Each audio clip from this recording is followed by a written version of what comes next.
Olá, que a graça e a paz de Jesus Cristo estejam sobre a sua vida. Estamos iniciando mais uma transmissão na esperança de que o Senhor nos conceda que logo estejamos nos reunindo presencialmente, que a bondade de Deus possa nos alcançar e que esse tempo seja findado logo. Eu quero iniciar essa reunião que nós estamos fazendo juntos com a leitura de alguns versículos do Salmo 127. Na verdade, apenas os dois primeiros versos, onde o salmista diz o seguinte: se não for o Senhor o construtor da casa, será inútil trabalhar na construção. Se não é o Senhor que vigia a cidade, será inútil a sentinela montar guarda. Nesses tempos difíceis que nós estamos enfrentando, todos nós estamos buscando soluções com relação aos problemas que essa pandemia e que essa quarentena está causando para todos nós. Alguns problemas familiares, outros problemas financeiros, outros ainda problemas profissionais, sejam quais forem, todos nós estamos buscando soluções. E é ótimo que nós estejamos fazendo isso, que nós não venhamos a esmorecer e a desistir de tudo aquilo que nós estávamos construindo. Mas o texto que eu acabei de ler com você é uma chamada à confiança.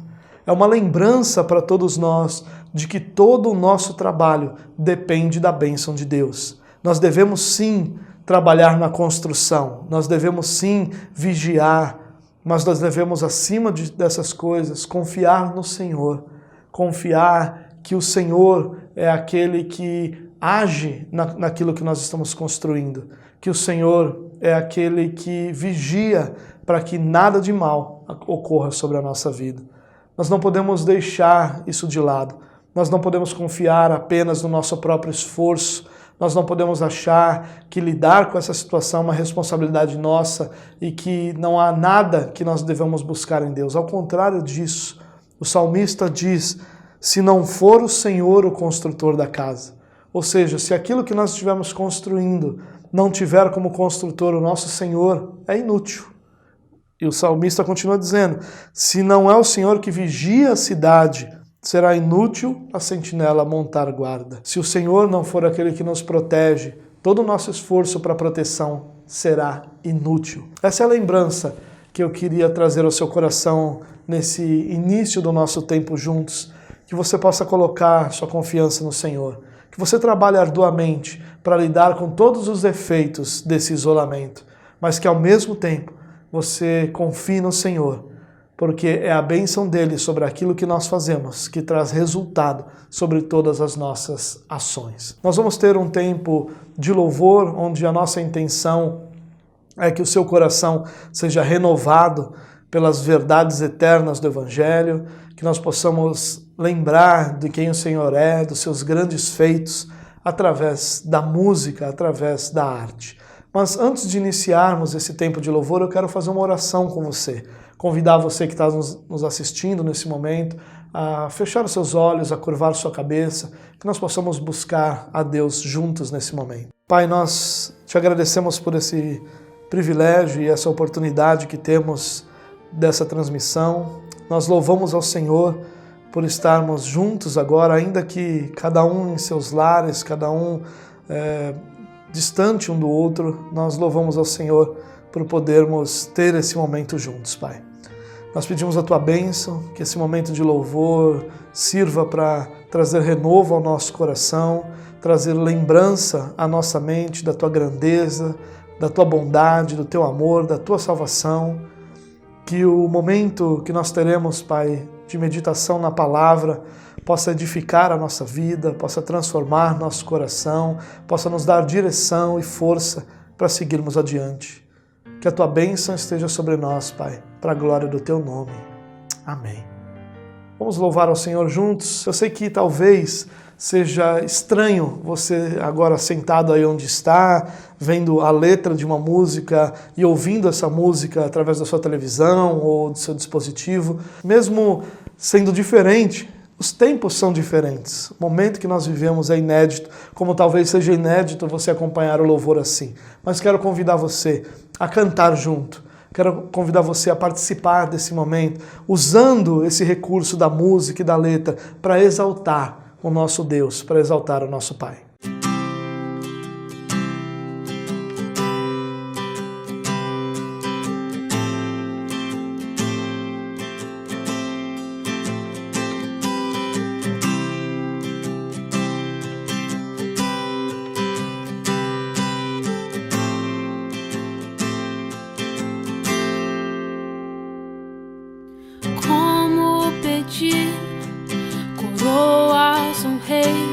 a sua glória se despiu. Como exigir riquezas de um rei que a cabeça não tinha onde reclinar? Como pedir honras a um Deus que maldito se fez e coberto de vergonha foi por amor? Como eu posso ser assim, querer tanto quando Ele não quis nada além de me amar? Oh, oh, oh, oh, oh.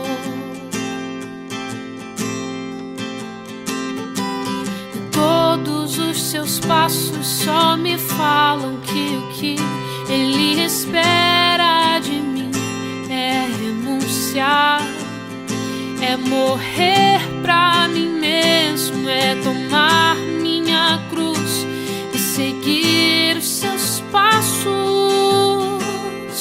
Se eu não sou capaz de fazer morrer minhas vontades,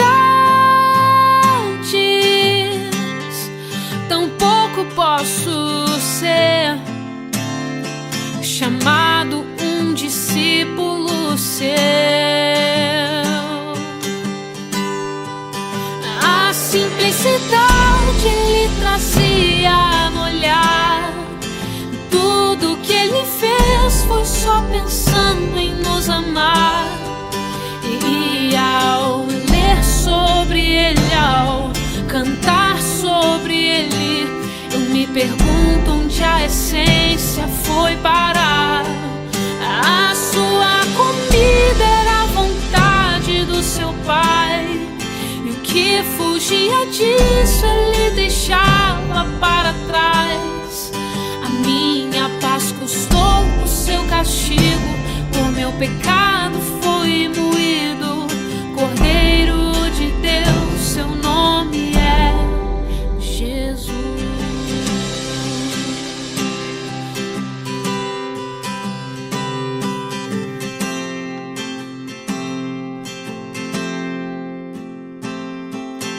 Entre o que eu ouço por aí e o que eu leio sobre Ele, eu só acho contrastes. Precisamos nos lembrar a verdade, retornar alguns conceitos, repensar. Não se preocupou em ajuntar riquezas, nele não se achava nenhuma beleza. Pelos seus foi rejeitado e duramente açoitado, entregue pra morrer numa cruz. E quando eu digo que quero imitá-lo e ser igual a Ele, será que eu sou consciente do que isso quer dizer? A simplicidade Ele trazia no olhar, e tudo que Ele fez foi só pensando em nos amar. E ao ler sobre Ele, ao cantar sobre Ele, eu me pergunto onde a essência foi parar. A sua comida era a vontade do seu Pai, e o que fugia disso Ele deixava para trás. Eu preciso ser como Ele e deixar tudo por Ele. Mais do que ler, falar, eu preciso viver Jesus.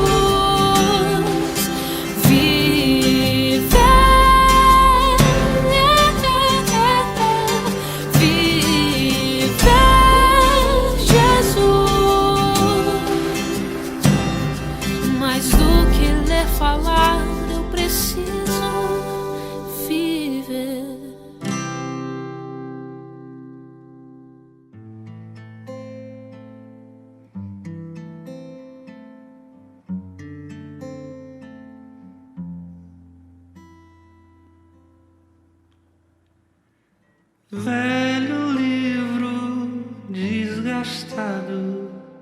descartável. Eu já perdido, fui achado e comprado pelo Deus. Graça, eu não tenho nada, vivo pelas peças como um mendigo a procurar o amor, curar toda essa ferida, mostra-me a saída. Eu quero viver do teu amor, juntando tudo que eu sou. Sobrou um pobre pecador.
Era seco e raso o solo do meu coração, como um galho morto atirado pelo chão.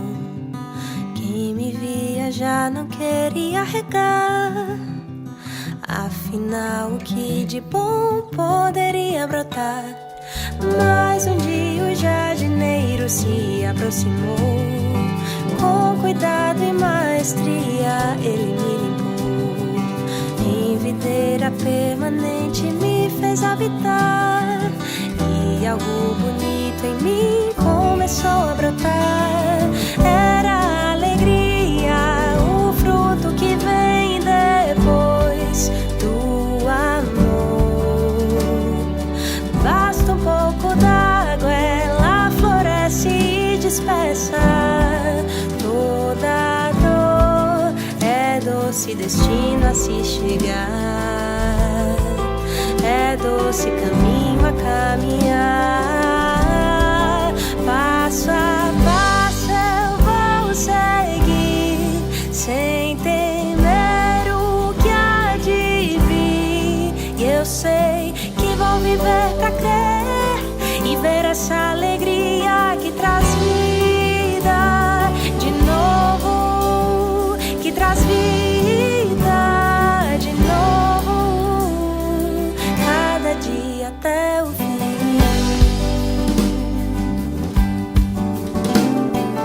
Como flor de cacto, ela resiste ao vento, forte e imponente, ela transcende todo o tempo. Surge em meio ao caos as minhas lágrimas e transforma um lamento triste em pura graça. Mas sozinha dela eu não posso desfrutar. Se eu a recebi, eu preciso compartilhar. Em um mundo triste que não liga pra ninguém, eu bem quero ela para os que eu quero bem. É a alegria, o fruto que vem depois do amor. Basta um pouco d'água, ela floresce e dispersa toda dor. É doce destino a se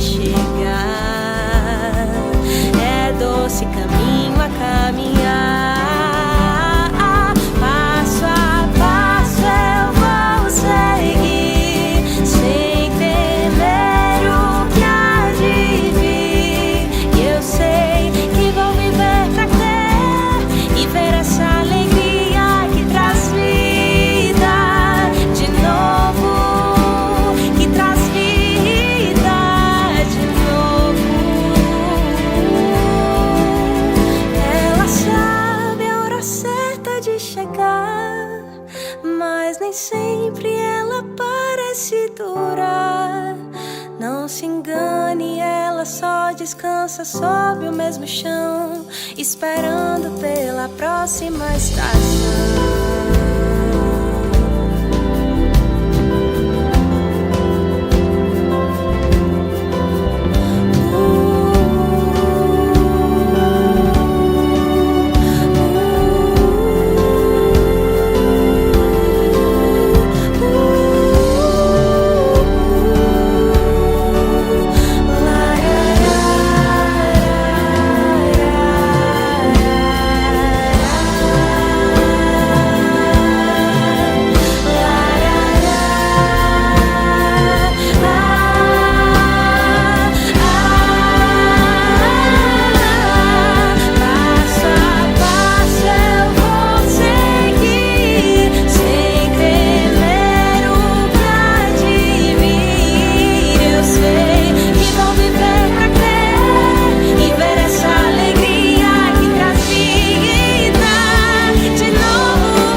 Eu quero agora meditar com você num texto do Evangelho de Marcos, no capítulo 2, a partir do verso 14.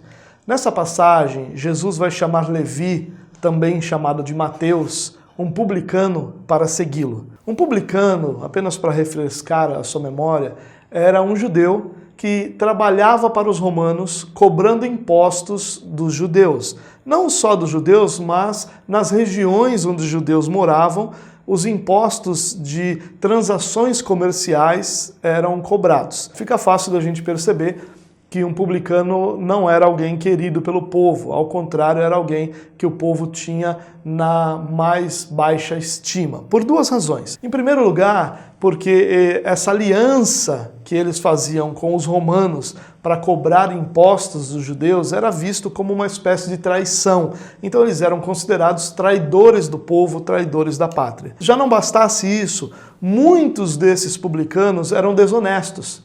Cobravam impostos acima do que deviam, enriquecendo às custas do empobrecimento do povo. Por essas razões, então, o povo judeu detestava os publicanos, considerava-os o pior tipo de gente possível. Quando algum judeu se tornava um publicano, a primeira coisa que acontecia com ele é que ele era expulso da sinagoga, ele era proibido de frequentar o local sagrado onde os judeus se reuniam para instrução e para orações. Dessa forma, nós podemos ver como eles eram detestados por toda a população. Quando Jesus então chama Levi, ele é questionado pelos mestres da lei sobre a sua proximidade com homens como Levi e outros pecadores que estavam sempre próximos a Jesus.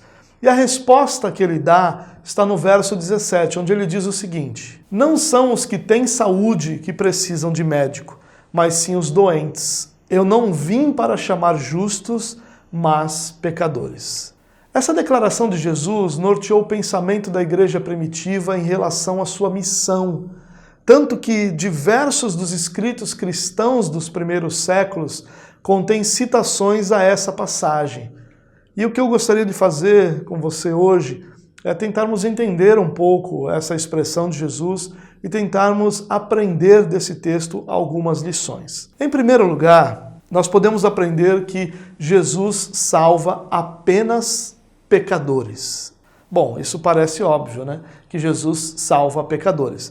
Mas a compreensão dessa expressão vai além disso.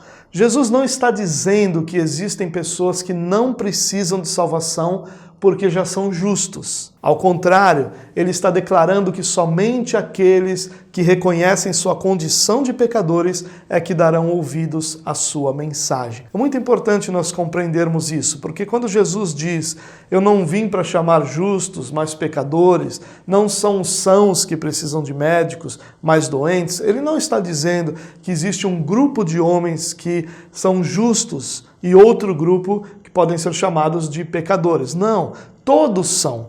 Mas o que Jesus está dizendo é que existe um grupo de pessoas que não se reconhece como pecador, ou não se reconhecem como pecadores. Para esse grupo, as palavras, as ações, o ministério de Jesus não terá efeito algum, porque essas pessoas consideram a si mesmas justos. Eles não olham para a possibilidade de que precisam de um Salvador. Eles não percebem que sua natureza não é perfeita, ainda que suas ações possam ser. Jesus só salva pecadores, só salva pessoas que reconhecem sua necessidade. Não há nenhum justo, nenhum sequer. Não há ninguém que entenda, ninguém que busque a Deus. Todos se desviaram, tornaram-se juntamente inúteis. Não há ninguém que faça o bem, não há nenhum sequer. Esse texto de Romanos capítulo 3, os versículos 10 a 12, são muito fortes, muito claros, muito incisivos em apresentar que não há nenhum ser humano que não seja pecador. Ele usa expressões como não há nenhum justo, não há ninguém que entenda, não há ninguém que busque a Deus. Todos se desviaram, se tornaram juntamente inúteis. Não há ninguém que faça o bem, não há nenhum sequer. É importante frisar aqui que quando Paulo diz não há ninguém que faça o bem, ele não está dizendo que nós não temos ações bondosas. O que ele está dizendo é que ninguém é bom o suficiente diante de Deus, ou que ninguém é bom segundo os padrões de Deus de bondade. Ou seja, só é bom ao olhar de Deus alguém que é somente bom, alguém cuja maldade não está em volta da sua vida. Esse texto é um texto que fala de todo ser humano. Nenhum ser humano é bom o suficiente, nenhum ser humano é justo. Então a primeira lição é que Jesus salva apenas pecadores. Jesus só salva aqueles que reconhecem que necessitam de um Salvador. A segunda lição é a autojustificação é uma tolice. Quando nós olhamos para o que Jesus diz e percebemos que ele está dizendo que existe um grupo que se considera justo, que existe um grupo que tem a compreensão de que suas obras, de que suas ações, de que sua vida é suficientemente boa para que eles não sejam acusados diante de Deus de pecado algum, essas pessoas são tolas. Porque o fato de alguém considerar-se justo por suas ações e obras vai afastar essa pessoa de um relacionamento salvador com Jesus, mas não vai livrá-lo da condição de pecador. Por isso é uma tolice, porque todo o resultado da autojustificação, ou seja, da compreensão de que as minhas obras e o meu coração é bom o suficiente para que eu mereça o favor de Deus, vai me afastar de um relacionamento com o Senhor, porque só se aproxima do Senhor aquele que reconhece sua necessidade espiritual. Mas esse fato de estarmos afastados por causa da autojustificação não nos daria de forma nenhuma uma mudança na nossa condição de pecadores. Por isso, a autojustificação é uma tolice. Pois todos pecaram e estão destituídos da glória de Deus. É o que diz, mais uma vez, o apóstolo Paulo em Romanos, capítulo 3, versículo 23. Preste atenção nessas palavras, pois todos pecaram. E esse todos aqui se refere à humanidade. A humanidade como um todo pecou. A partir de Adão, todos os seres humanos pecam. Não porque cometem erros, não porque fazem atitudes ou têm atitudes que são erradas, mas por causa da sua própria natureza. Em Adão, toda a humanidade caiu. e caída, toda essa humanidade passa a estar envolta pelo pecado, que não é somente agora uma atitude, mas é parte da sua natureza. Todos carecem, todos necessitam, todos foram destituídos da glória de Deus. E a glória de Deus aqui é a sua presença, é a comunhão, é o relacionamento glorioso que o ser humano pode ter com Deus. Ninguém tem esse relacionamento naturalmente. Para que qualquer ser humano tenha esse relacionamento com seu Criador, ele precisa de salvação, ele precisa ser resgatado das obras das trevas, resgatado do reino das trevas pelo Senhor Jesus Cristo. Em terceiro lugar, a missão de Jesus é diferente da missão dos religiosos. A grande lição aqui de Jesus, ao dizer que os sãos não precisam de médico, é nos instruir sobre a questão da moralidade. A moralidade não é suficiente para que nós sejamos reconhecidos como justos diante de Deus. Ainda que uma pessoa leve uma vida com um elevado padrão moral, ainda que ela seja reconhecida como justa diante de outras pessoas, situações que eu preciso deixar claro são muito boas, a moralidade é algo valioso, a justiça é algo valioso, mas a questão aqui é outra. A questão aqui é que não é possível que o ser humano por si só alcance uma moralidade, alcance uma justiça suficiente para que ele deixe de ser alvo do juízo de Deus. O que os mestres da lei, o que os religiosos faziam na época de Jesus, e muitos fazem hoje, é simplesmente cobrar das pessoas e ensinar às pessoas uma moralidade elevada. Então, para que você seja considerado alguém justo, você não vai fazer determinadas coisas. Independente de o que o seu coração sinta, independente daquilo que você pense, independente daquilo que você seja, desde que as suas ações sejam positivas, você será considerado justo. E o que Jesus nos instrui aqui é que essas pessoas são aquelas que são afastadas da salvação. São aquelas que nem sequer compreendem que todo ser humano precisa de salvação. Essas pessoas se acham acima da necessidade de salvação. E essas pessoas são discípulos dos religiosos, daqueles que dizem que se você fizer isso ou aquilo, você alcançará a sua salvação. Daqueles que dizem que se a sua postura for essa ou essa, se a sua maneira de agir for dessa ou daquela forma, você será então considerado justo e merecerá uma salvação eterna. Essa é a maior causa da condenação das pessoas. Porque quando você imagina que, ao ter determinada atitude, você garante o direito de estar eternamente diante de Deus, você nem sequer vai considerar a possibilidade de que você pode não ser tão justo quanto você imagina ou quanto você precisa ser. Por causa disso, a salvação deixa de ser algo a ser pensado, algo a ser buscado, algo a ser compreendido. A missão de Jesus não é a missão de tornar você moralmente melhor, ainda que isso seja um efeito da sua salvação. Esse efeito, ou melhor, esse resultado, é o resultado da obra dos mestres da lei, dos religiosos.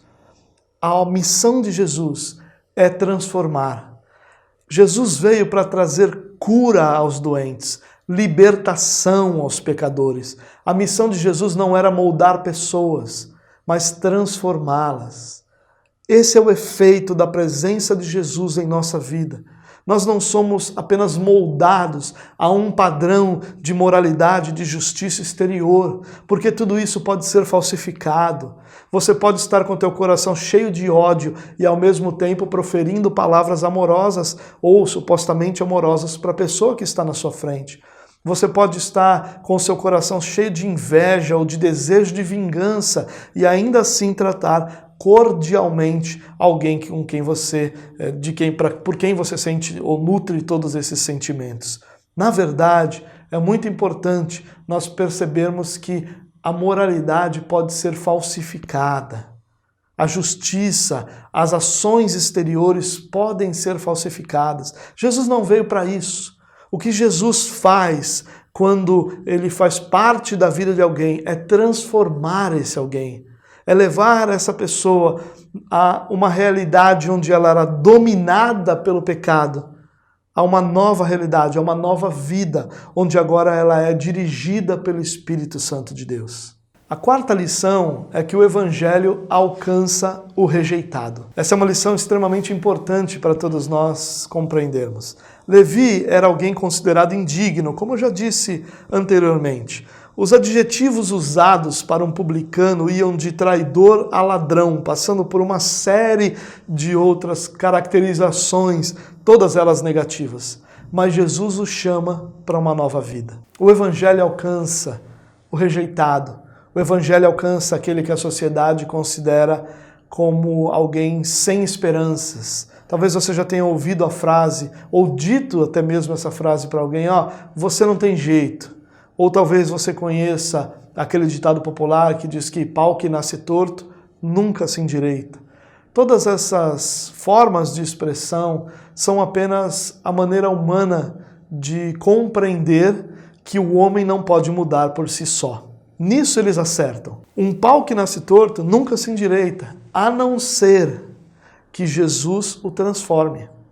É essa parte final que muitas vezes nós não compreendemos. O Evangelho alcança o rejeitado, o Evangelho alcança o desesperançoso, o Evangelho alcança aquele que de todas as formas já tentou uma mudança de vida e não conseguiu. O Evangelho alcança aquele que hoje está escravizado pelo pecado e que por causa dessa escravidão já afastou de perto de si seus familiares, seus amigos, seus colegas de trabalho, seus amigos de infância, já afastou todos de próximo de si por causa da escravidão do pecado. O Evangelho alcança essas pessoas, o Evangelho alcança todos aqueles que percebem que são pecadores, todos aqueles que reconhecem sua condição de miserabilidade, percebem que se o Senhor não entrar em sua vida, se o Senhor não os alcançar, de forma alguma eles serão transformados. Romanos capítulo 5, versículo 20 e 21 dizem o seguinte: mas onde aumentou o pecado, transbordou a graça, a fim de que, assim como o pecado reinou na morte, também a graça reine pela justiça, para conceder vida eterna, mediante Jesus Cristo, nosso Senhor. Esse texto é tão rico que nós poderíamos nos deter todo um encontro como esse somente nele.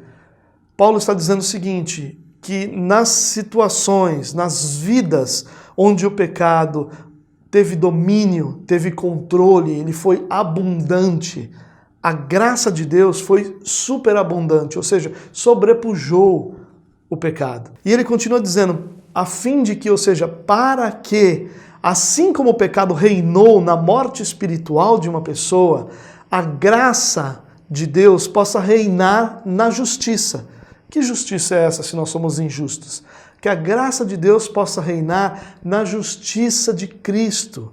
Cristo sim foi justo, Cristo viveu uma vida sem pecado, Cristo se entregou em substituição aos pecadores, Cristo ressuscitou vencendo a morte, Cristo se apresentou diante de Deus e foi considerado justo.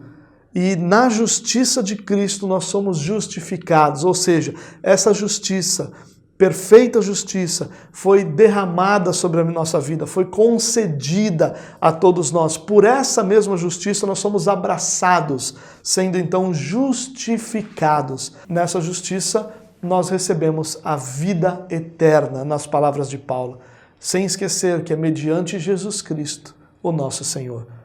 Em outras palavras, nós podemos ser informados nesse texto aqui de que o pecado, ele nos escraviza, mas a graça de Deus em Cristo Jesus é libertador.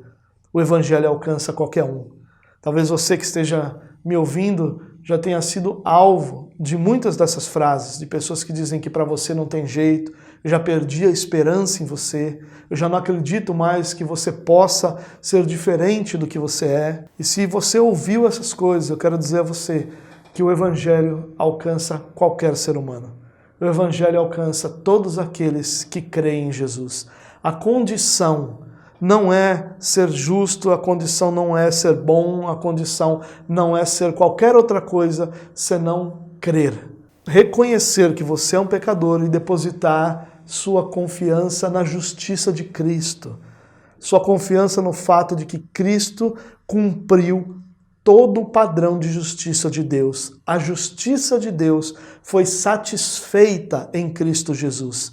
Não há mais nenhuma pena a ser paga pelos pecados. Não há mais nada para ser cobrado daqueles que pecaram, porque eles agora têm sua esperança, não mais na sua justiça própria, mas na justiça de Cristo Jesus. E por essa obra de Cristo são justificados, recebidos pelo Pai, como se fossem eles próprios justos. E se você é daqueles que vive dizendo a alguém que o pau que nasce torto não se endireita, talvez lhe falte fé para confiar que Jesus é aquele que pode transformar qualquer pessoa, qualquer realidade, qualquer uma, seja ela qual for, seja a realidade daquele que estava sendo crucificado ao lado de Jesus, junto com Jesus, o ladrão da cruz, como nós popularmente dizemos, seja para transformar a realidade de Paulo, alguém que perseguia os cristãos e que era responsável pela morte de muitos deles, seja pela vida de qualquer um. Todos aqueles que colocam sua confiança no Senhor têm sua vida transformada. Em quinto lugar, nós podemos aprender que a graça de Deus sobrepuja o pecado e o pecador. A graça de Deus, como eu vinha dizendo, é suficiente para que nem o pecado, nem o pecador sejam impeditivos para uma nova vida. O que eu quero dizer com isso? Que nem aquilo que a pessoa faz, nem aquilo que a pessoa sente, nem aquilo que a pessoa é, nem a própria pessoa, nem a própria maneira da pessoa ser é impeditivo. Porque quando essa pessoa deposita a sua fé em Jesus Cristo, ela nasce de novo, ela é regenerada. A partir de agora, tudo aquilo que era escravidão do pecado passa a ser substituído pela bondade de Deus, pela justiça de Deus, pela graça de Deus. Mas agora se manifestou uma justiça que provém de Deus, independente da lei, da qual testemunham a lei e os profetas. Justiça de Deus mediante a fé em Jesus Cristo para todos os que creem. Não há distinção, pois todos pecaram e estão destituídos da glória de Deus, sendo justificados gratuitamente por sua graça, por meio da redenção que há em Cristo Jesus. Esse texto complementa o que eu vinha falando. Um trecho dele eu já havia até lido aqui com vocês, que fala de todos os que pecaram e foram destituídos da glória de Deus. O complemento desse texto, porém, é que nós fomos justificados gratuitamente por sua graça, por meio da redenção que há em Cristo Jesus. A graça de Deus sobrepuja, ela é superior ao pecado e ao pecador, às ações e à natureza. Nós somos justificados gratuitamente no amado. Nós somos justificados pela obra redentora de Cristo. Aos que creem, foi-lhes dado o direito de serem chamados filhos de Deus. Um novo relacionamento se inicia, um novo relacionamento está em vigor a partir do momento que o pecador crê. E tudo aquilo que ele viveu até então passa a ser trabalhado pelo Espírito de Deus, ser transformado pelo Espírito Santo, para que agora essa justiça de Cristo seja apresentada através da sua vida, dos seus sentimentos e dos seus pensamentos. Eu queria encerrar essa mensagem com duas palavras. Primeiramente, uma palavra aos que ainda não se renderam a Cristo Jesus. Se você ainda não declarou sua fé, não crê em Cristo Jesus como seu Salvador, eu quero lhe dizer algumas coisas. Primeiro, que Jesus nunca disse que tudo aquilo que nós fazemos é errado. Antes, que nosso problema é a nossa natureza pecadora, que influencia até mesmo nossos mais nobres desejos e ações. Quando a palavra de Deus diz que um homem é pecador, ela está não dizendo que um homem faz tudo errado. Ao contrário disso, Jesus disse certa vez que nós sabemos dar boas coisas aos nossos filhos. Ou seja, nós somos capazes de atos bons, de atos nobres. Jesus nunca disse que tudo que a gente faz é ruim, que tudo que a gente faz é errado. Não, pela graça comum, por aquela graça que Deus derramou sobre toda a humanidade, nós somos capazes sim de atos de bondade e de nobreza. O que Jesus diz é que o fato de sermos pecadores vai além da realidade daquilo que nós fazemos. Ela está ligada à nossa natureza. Nossa natureza é uma natureza pecaminosa. O que isso quer dizer? Que tudo que nós fazemos, sentimos ou pensamos é influenciado pela presença do pecado em nossa vida. Ou seja, é impossível que mesmo as nossas melhores ações sejam realizadas sem que o pecado tenha alguma ligação com essa atitude. É isso que significa ser pecador. Nossa ganância, cobiça, má vontade, desejo de vingança, inveja e tantas outras coisas vai sempre interferir naquilo que nós pensamos e como agimos. É isso que significa ser pecador. Ser pecador não significa que eu faço tudo errado. Não significa que eu sou o pior dos seres humanos. Não significa que eu, num tribunal humano, seria reconhecido como alguém ruim. Não, eu faço muitas coisas boas. Todos os seres humanos fazem muitas coisas boas. Ser pecador significa que nenhuma dessas coisas boas é feita livremente, livre da influência do pecado. Ao contrário, todas essas coisas são realizadas pela influência do mesmo. Se você pode perceber isso, que você é um pecador, você então perceba também que precisa de um Salvador. Por isso meu conselho é: confie em Cristo. Deposite em Cristo a sua esperança. A justiça dele é suficiente para salvar você e desencadear um processo de transformação, onde a presença do Espírito Santo vai te levar a viver de acordo com a palavra de Deus. Eu tenho também uma palavra para aqueles que já caminham com Cristo. Eu quero te dizer que é comum que após a nossa conversão, nós queiramos agir em conformidade com o Evangelho. Na verdade, eu quero dizer que é mais do que comum, é natural, já que nós fomos abraçados pela verdade de Deus. Mas há um perigo aí. O perigo é que, tendo sido salvos pela graça de Deus, nós tenhamos a impressão de que agora nós devamos permanecer salvos por nossas próprias obras ou por nosso próprio merecimento. Eu quero dizer a você que é Cristo que nos salvou e é Cristo que nos sustenta todos os dias. Nada que nós façamos vai dar a qualquer um de nós direito algum diante do Pai. Nós fazemos porque o amamos e é importante que nós façamos. O fazer pode ser expressão de obediência, mas nunca será um meio para alcançarmos qualquer favor de Deus, qualquer merecimento. Nada do que nós fazemos, nenhuma das nossas ações nos dá qualquer direito diante de Deus.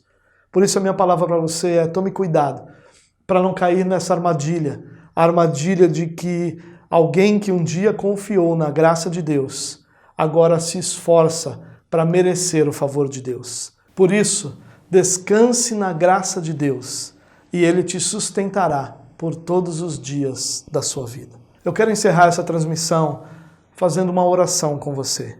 Quero convidar você que nunca entregou sua vida a Jesus Cristo a fazer isso nesse momento, a declarar sua fé, a colocar nele a sua fé.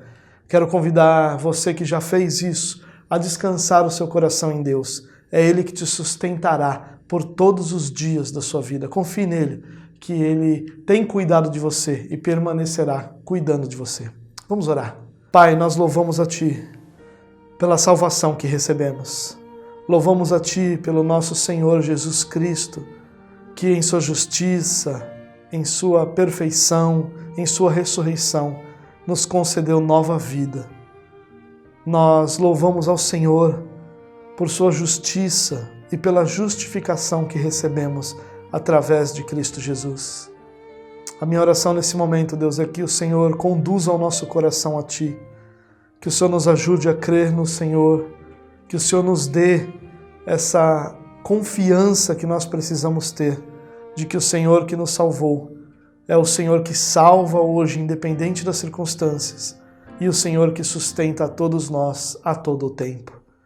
Nos abençoe, Deus, que o Teu Evangelho alcance aqueles que nos assistem hoje com a Tua bênção, com a Tua bondade e com a Tua graça. Nós louvamos a Ti, Deus, por tudo que o Senhor tem feito, por tudo que o Senhor tem sido em nossa vida. E pedimos a Tua bênção sobre nós, em nome de Jesus. Que o amor de Deus, a graça do nosso Senhor Jesus Cristo e a consolação do Espírito Santo seja sobre a sua vida, agora e para sempre. Que Deus te abençoe, uma ótima semana para você e até mais.